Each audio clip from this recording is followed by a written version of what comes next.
Çaylardan Tuna'ya Kızıl Çin'le arası var.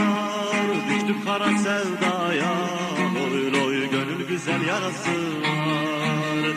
Düştük kara sevdaya, loy loy gönül güzel yarası var.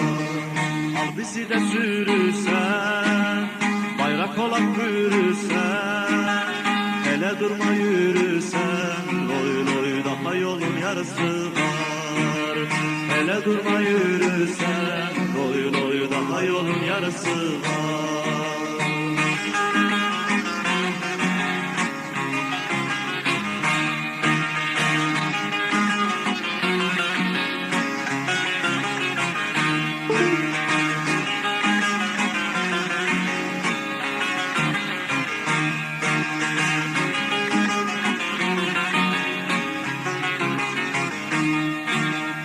Ölüm bize ağır gelmez, kara topraklar gelmez, zindanları zor gelmez, loy loy gözlerinin karası var.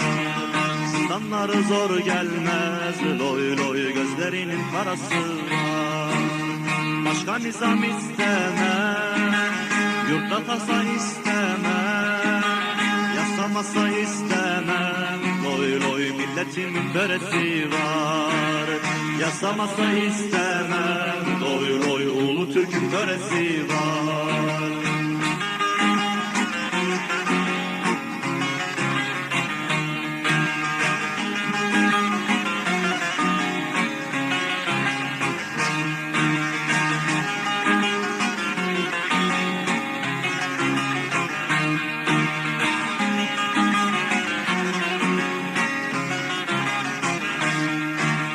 Bir ülkedir uzakta, yaralıdır tuzakta, uzağında kalsak da, loy loy gönlümüzde orası var. Uzağında kalsak da, loy loy gönüllerde orası var.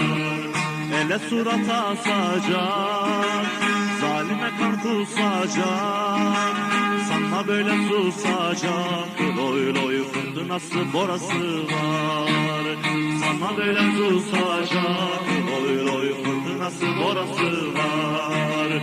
Sana böyle susacak, loy loy fırtınası borası var. Sana böyle